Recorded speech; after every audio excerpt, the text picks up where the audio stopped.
2010 Republican comptroller candidate, Harry Wilson. Thank you for joining us. Thanks for having me. So this time around, we've got Bob Antonacci going to be accepting the nomination for comptroller. Why did you decide not to come back out for 2014? Well, as any situation like this, there's a lot of complicated things you need to work through, and between my family commitments and professional commitments, it didn't feel like the right year for me to run again.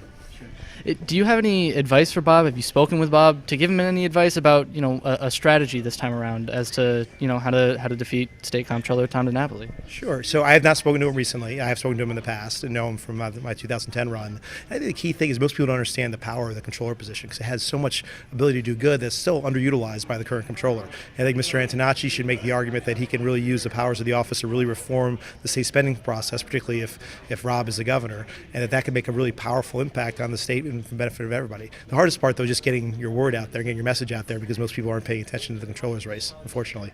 Sure. So I found out the hard way. Sure. It was a close race last time around, and let's say that Bob wins and he becomes the only statewide Republican representative. I mean, do you think that things can get done in a fluid manner? Is it a positive just having a Republican as a statewide elected as opposed to the current way things are, where we have three Democrats and Andrew Cuomo, Eric Steinerman, and Tom DiNapoli, running the show in Albany? So, as you know, I'm a lifelong Republican, so I like to see more Republicans rather than fewer in statewide office, and I think 1, 2, or 3 all would be a big benefit to the state.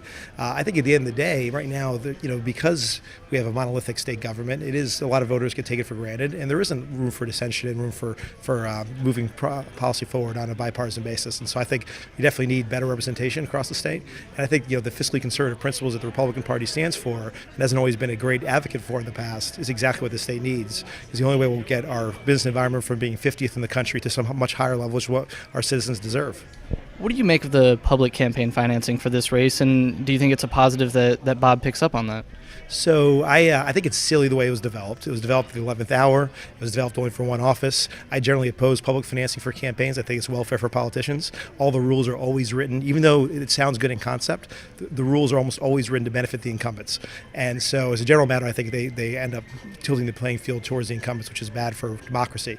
And in this case, I oppose the public financing for the comptroller's office. I think it's unfortunate that Bob's chosen to accept it. I understand why he has, because he's entering the race late, but I would oppose that. And obviously in 2014 it didn't work out, but could we expect Harry Wilson to be on some sort of ticket somewhere in the future? Maybe. I mean, the reason I ran in 2010 was not because I wanted to be a politician, but because I wanted to make a difference in the state. I still want to make a difference in the state. There are different ways to do it. I've done a lot of good things in my business work, but I definitely see the potential opportunity to do it in public life again. All right. Harry Wilson, thank you for joining us. Thanks for having me.